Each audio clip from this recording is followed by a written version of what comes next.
Et bonjour à tous, on est aujourd'hui le lundi 23 septembre 2024. On va faire un petit tour sur le marché des crypto-monnaies et voir ce qui s'est passé récemment. On a quand même des hausses assez qui font plaisir à voir en fait.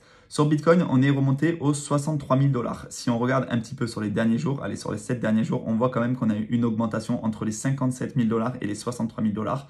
Est-ce que c'est dû à la baisse des taux de la Fed, pardon, probablement, mais grossièrement, moi, je pense qu'on est au début d'une phase haussière, d'une phase plutôt parabolique, au début d'un bull run, bien qu'il ait déjà commencé, parce que si on regarde quand même de où on part, on est parti de très très loin, on est parti des 16 000 dollars, allez, on va dire 30 000 dollars même, et en quelques mois, on est remonté aux 63 000 dollars, donc c'est quand même un bull run qui a déjà commencé. Ethereum, toujours le grand absent de ce cycle, hein. Bon, sur les 7 jours, il a quand même pas mal augmenté. Mais il continue de sous-performer Solana, il continue de sous-performer Bitcoin. Il a même sous-performé, je crois, le Total 3, donc l'ensemble des altcoins si on exclut Ethereum. Le Total 2, c'est l'ensemble des crypto-monnaies en excluant Bitcoin. Et voilà, Ethereum, pour l'instant, un peu à la traîne. Il y a quelques problèmes autour de l'Ether et surtout, les ETF sur l'Ether n'ont pas forcément eu l'effet escompté. L'un des grands gagnants de ces derniers jours, c'est BitTensor, le Tao BitTensor. Donc, on voit que sur les 7 derniers jours, il a pris 87%. Et là, c'est absolument démentiel ce qui se passe. On est remonté aux 537 dollars. Est-ce qu'on a touché l'ATH? Non, pas encore, puisque l'ATH était aux alentours des 730 dollars. Mais globalement, là, on est dans une phase plutôt parabolique. Attention, ça ne veut pas dire qu'il faut se précipiter là-dessus. Généralement, quand on a une phase comme ça, on a régulièrement une phase de correction juste après. Mais ça reste une crypto-monnaie intéressante en termes d'intelligence artificielle. Et d'ailleurs, sur CoinTribune, on a une actu concernant le FET et le Tao qui sont propulsés vers de nouveaux sommets. Donc, on a une course de plus en plus importante sur l'intelligence artificielle. On le voit notamment dans le secteur de la finance traditionnelle avec Nvidia qui a une année absolument exceptionnelle. Et on a aussi potentiellement des perspectives d'avenir dans les crypto-monnaies tout simplement autour de l'intelligence artificielle. Pour moi, l'intelligence artificielle, ça va être une des narratives à suivre.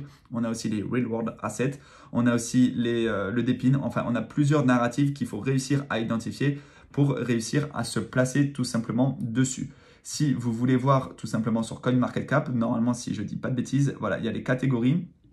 Et dans les catégories, on peut retrouver par exemple les IA génératives, on peut retrouver différents secteurs. Voilà, si vous voulez les mêmes coins, par exemple, vous les avez juste ici. Et là, on a le classement des mêmes coins. Attention, ça reste des crypto-monnaies très risquées qui n'ont aucun fondement derrière, mais qui pour certaines performent extrêmement bien. Par exemple, le Dogwifat sur les 7 jours, il a pris 16%. Et il y en a aussi qui ont pris des performances très très intéressantes. Le Baby Dodge, on m'a dit tout à l'heure qu'il avait été listé sur Binance. Bref.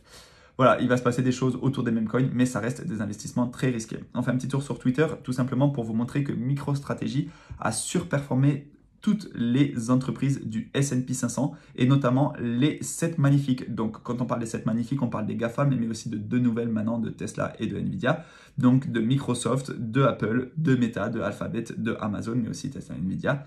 MicroStrategy, pour rappel, c'est dirigé par Michael Saylor et la trésorerie de l'entreprise, tout simplement, ils l'investissent dans le Bitcoin depuis de nombreuses années, ce qui permet d'avoir en fait des rendements hallucinants. Et tout simplement, s'exposer à MicroStrategy, c'est ce qu'on appelle un proxy, ne pas s'exposer directement au Bitcoin, mais s'exposer à une entreprise qui est en lien avec le Bitcoin, que ce soit par exemple des entreprises de minage, ou là par exemple MicroStrategy, ou encore Coinbase, qui est un exchange de crypto qui est coté en bourse. Voilà. Ensuite, on va finir là-dessus, sur Twitter, avec Donald Trump qui utilise le Bitcoin pour payer dans un bar à New York. Est-ce que c'est encore un opportuniste? Tout simplement, il essaye de convaincre de plus en plus d'électeurs crypto de voter pour lui. Ça reste des promesses de campagne et on ne sait pas ce qu'il mettra en place.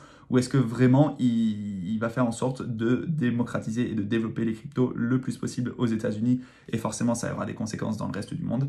On ne sait pas, on verra. En attendant, Kamala Harris, elle a donné son avis pour la première fois sur les crypto-monnaies. Et ce qu'elle veut, c'est un petit peu comme l'Union européenne, elle ne veut pas brider l'innovation, mais par contre, elle veut proposer une réglementation claire qui protège les investisseurs. Donc elle a dit, nous encouragerons des technologies innovantes comme l'intelligence artificielle, mais aussi les actifs numériques, tout en protégeant nos consommateurs et nos investisseurs. Nous investirons dans les semi-conducteurs, l'énergie propre et d'autres énergies d'avenir, et nous réduirons la bureaucratie inutile. Donc voilà, est-ce que, encore une fois, ça reste des promesses de campagne parce qu'elle aussi, elle pense qu'il y a peut-être un coup à jouer sur les électeurs de crypto? les électeurs, les électeurs américains qui détiennent des cryptos et qui vont voter peut-être en fonction de ce que le candidat dit oui ou non. On ne sait pas, moi je ne fais pas de projection sur la comète, bien que je vous ai fait une vidéo sur l'influence des présidents, des élections américaines tout simplement sur les marchés américains, notamment le S&P 500. Je vous invite à aller la voir, elle sera publiée dans les prochains jours. Est-ce que quand le président est démocrate mais que le Congrès est républicain, est-ce que quand le Congrès est démocrate mais que le président est républicain, voilà, qu'est-ce qui est le plus intéressant? Vous le voyez ici, c'est justement que le Congrès soit divisé et que le président soit démocrate. Mais ça, c'est qu'une moyenne et ça ne représente pas, c'est pas les performances passées qui préjugent des performances futures. On peut regarder aussi ce qui s'est passé à la suite de l'élection de Trump et de Biden. Mais je vous ai fait tout simplement une vidéo. Vous irez la voir si vous voulez plus de détails. On va finir avec Microsoft. Donc, on sort un petit peu du monde des cryptos et on va dans la finance traditionnelle. Microsoft qui procède à un rachat d'actions et qui augmente son dividende. Donc un dividende qui passe maintenant à 83 centimes de dollars tout simplement par action. Alors ça reste peu, ça reste un rendement qui est inférieur à 1%, mais en tout cas l'action Microsoft c'est une action qui performe plutôt bien sur les 5 dernières années, 214%. Et si on regarde évidemment depuis le début, c'est quand même extrêmement intéressant. Et le fait de racheter des actions fait que l'action va pouvoir augmenter puisqu'il y a un choc d'offres et de demandes et il y a moins d'actions en circulation pour les investisseurs particuliers et donc forcément l'action pourrait augmenter. Après, est-ce que c'est vu comme un signe de maturité, le fait qu'il distribue un dividende et le fait qu'il rachète des actions? Peut-être, parce que généralement, les entreprises de la tech, ce qu'elles ont pour habitude de faire, c'est de réinvestir leurs bénéfices dans de la recherche et le développement, dans de nouveaux produits, dans l'acquisition de nouvelles entreprises, etc. Et pas forcément de le distribuer à de nouveaux actionnaires. Maintenant, voilà, on verra ce que ça donne.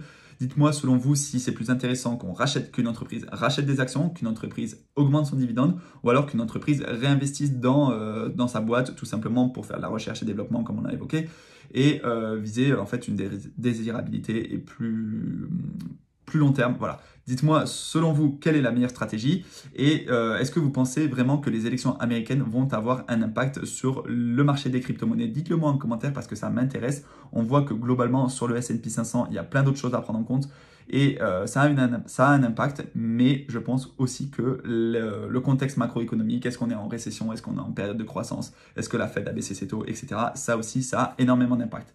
Voilà, en attendant, moi je vous dis à très bientôt, prenez soin de vos investissements, ne faites pas n'importe quoi sur le monde des crypto-monnaies parce que ça reste volatile et ça reste risqué. Et on se dit à très bientôt, ciao!